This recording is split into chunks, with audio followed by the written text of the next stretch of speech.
J'ai pas de but dans la vie ou dans ma carrière, j'ai pas de but. J'ai des rêves, mais j'ai pas de but. C'est aussi une manière assez taoïste de voir l'existence, c'est-à-dire qu'on trace son chemin en marchant, mais on ne sait pas forcément où on va. Mais en même temps, le chemin se fait parce qu'on marche. J'aime bien dire en fait que c'est la musique qui m'a choisi et aussi que c'est la guitare qui m'a choisi.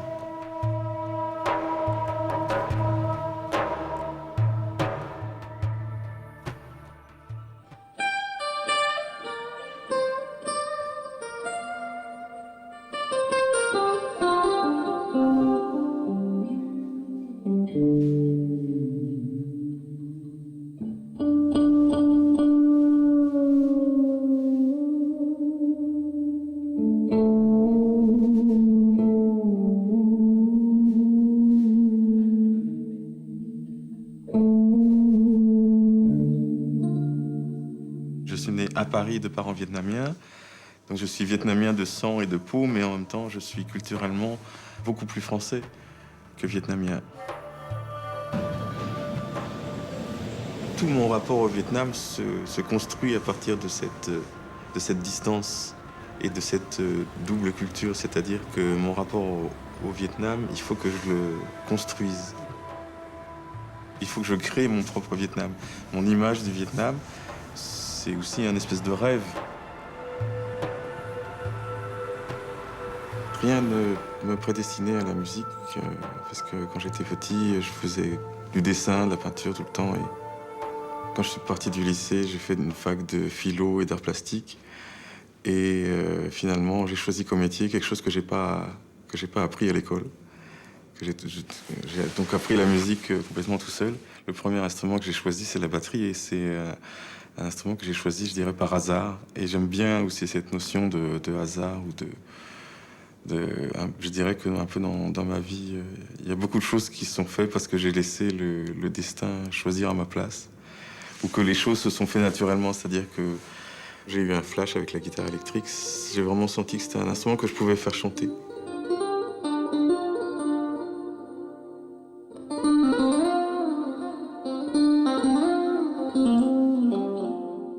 Depuis très longtemps, j'ai eu un grand penchant pour la réflexion. J'aime beaucoup réfléchir sur ce que je fais. C'est de cette manière-là aussi que j'ai progressé à la guitare.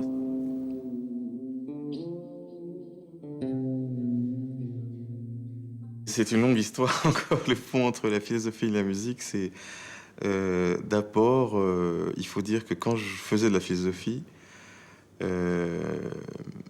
j'ai jamais réussi à parler de la musique à ce moment-là, au moment où je faisais des études. Ma maîtrise, le sujet de ma maîtrise, c'était sur l'exotisme.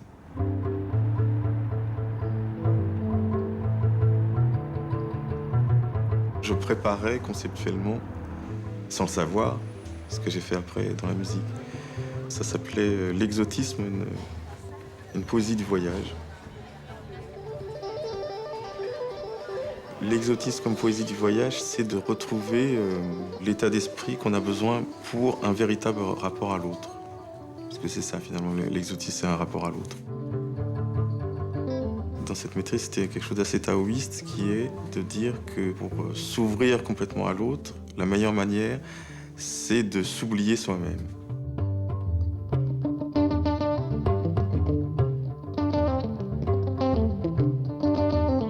La vraie manière de rencontrer et de partager une musique étrangère, c'est de travailler avec ces musiciens, avec les musiciens qui portent en eux-mêmes ces musiques-là, donc les musiciens traditionnels, ou les musiciens qui portent ces traditions en eux.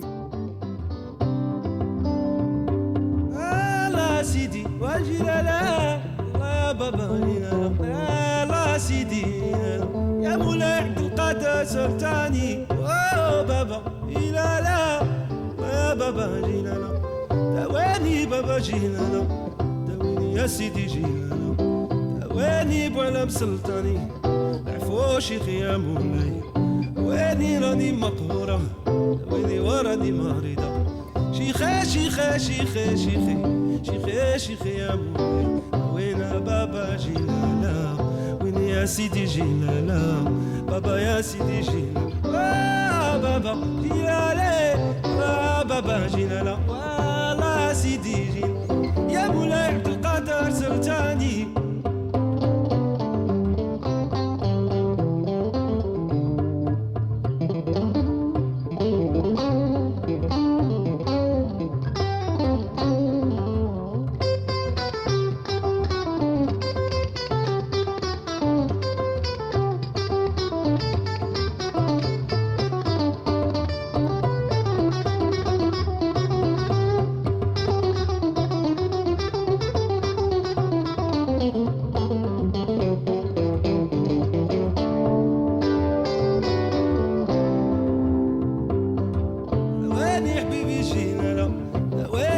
بن صالح داواني ولد بالخيرة داواني موسى بينا داواني بابا جينا يا الله سيدي جينا ويني بابا داويني يا الله بابا جينا ويني بولا سلطاني يا الله سيدي جينا ويني بلا جينا بابا يا سيدي جينا الله الله جينا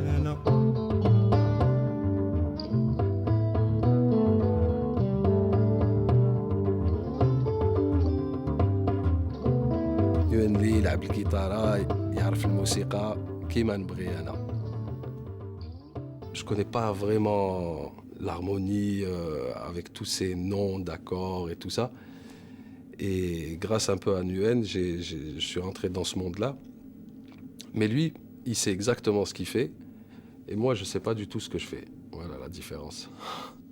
C'est en allant au Vietnam que je me suis senti le moins vietnamien. Plus je me rapproche, plus je travaille sur le Vietnam, moins je me sens vietnamien.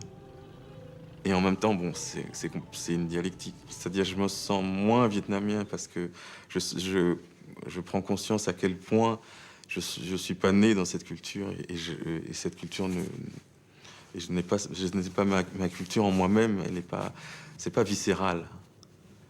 Par contre, c'est quelque chose qui est caché en moi. Il y a forcément quelque chose qui est caché en moi, mais qu'il faut que je fasse sortir. Je dirais aussi, je fais un raccourci extrêmement rapide. Je vais parler d'Etienne Mbappé, qui m'a toujours frappé comme étant quelqu'un de naturellement africain, d'un musicien naturellement africain. Ou Karim, c'est pareil. C'est-à-dire que c'est des musiciens qui sont nés dans leur pays. Et là, tout change, en fait. Il y a une énorme différence par rapport au lieu où tu es né. Mais ces deux musiciens portent en eux-mêmes leur tradition. Moi, non. Moi, mon rapport au Vietnam, c'est un rapport de travail. J'ai acheté tous les disques traditionnels possibles. J'ai beaucoup travaillé avec les musiciens traditionnels. J'ai discuté avec des maîtres. Et avec ça, j'essaye pas de faire de la musique traditionnelle. Par contre, j'ai fabriqué ma manière à moi de faire de la musique vietnamienne et d'être vietnamien à la guitare. Voilà, ou dans la musique que j'écris. Donc ça commence par le gros coup de gong. Voilà.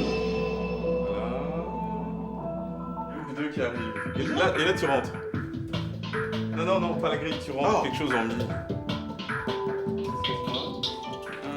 3 et 5e grille. D'accord. La 5e, c'est là. Et là, elle rentre pour la première fois en background. Nele endemba munango nundene. Munango nyamutudu. Munango nyamutudu omusiki. No kwane no mambojita. Nule pemba bemajita omusiki. Nguyen a toujours été pour moi quelqu'un qui a un goût incroyable. Moi, j'aimais des mélodies africaine comme ça qui m'harmonisait. Et au départ, moi j'étais même réfractaire tellement c'était trop beau. Mais au pays, personne ne va comprendre. Ça ne s'harmonise pas comme ça. Enfin, voilà. Et en fait, je me rendais compte que que c'était moi qui étais en train d'apprendre en fait.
la trance, ça a été mon moteur de la musique.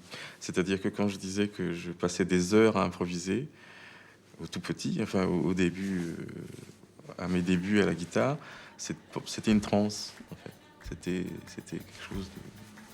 C'était pendant des heures, je faisais tourner des choses et j'oubliais tout. Et quelque part, sur scène, je dirais les plus beaux moments qu'on peut avoir, c'est des moments de transe. Et les moments de transe, c'est des moments où on s'oublie. On en revient toujours à ces histoires taoïstes, finalement. On s'oublie et on n'est plus que l'instrument d'une voix qui parle à travers nous.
The first thing that struck me about Nguyen's playing, I guess, was his sound.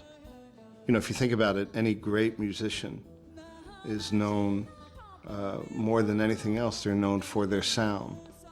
Miles Davis, John Coltrane, Sonny Rollins, John Scofield has his own sound, and Nguyen Lee has his own sound. And it's fairly rare. I think only the great musicians have their own sound.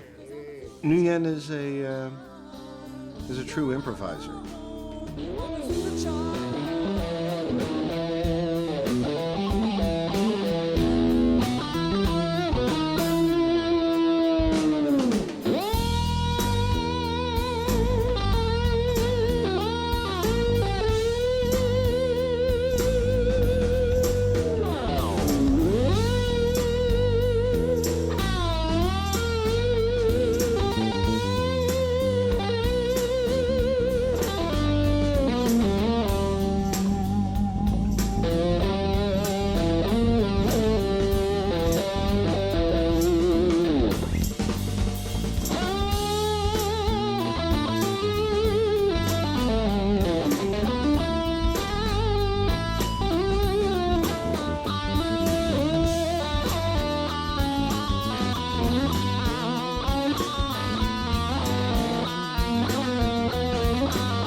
Tan, c'est la voix vietnamienne que j'ai jamais eue.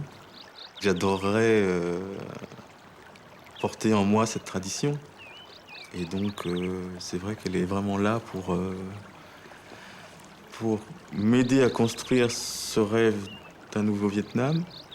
Et aussi, des fois, pour me retenir, pour me garder à cette... parce que je disais, la tradition, c'est la vérité.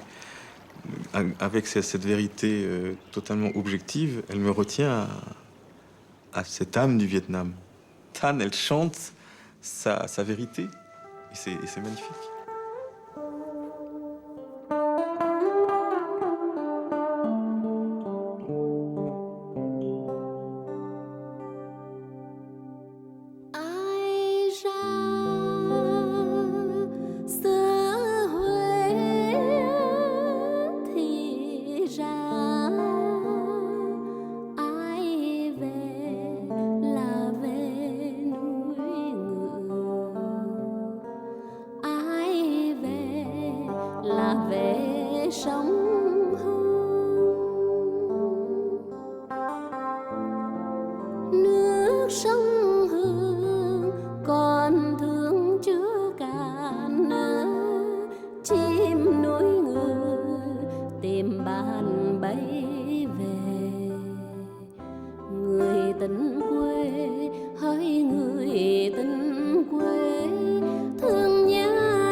Nguyên Lê làm sống lại nhạc dân ca Việt Nam, làm sống lại là hồi sinh. Nguyên Lê làm hồi sinh cái nhạc dân ca Việt Nam.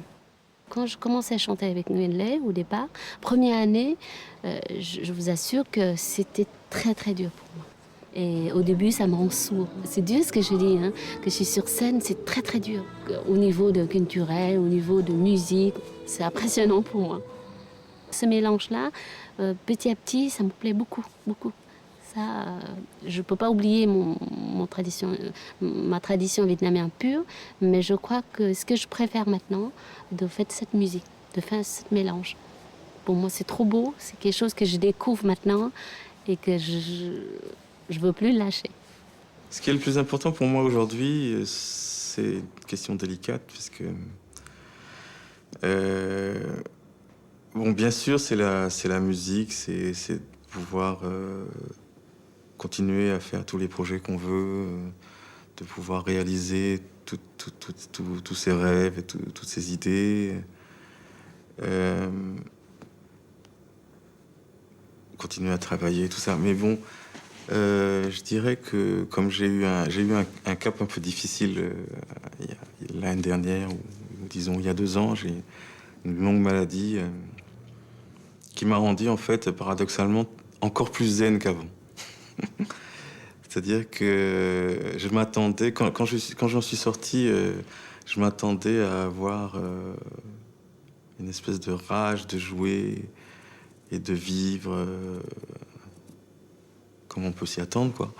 Et en même temps, ce que j'ai appris dans cette maladie, c'est la patience et le calme et l'oubli de soi. Donc par rapport à ça, je dirais que le plus important, c'est de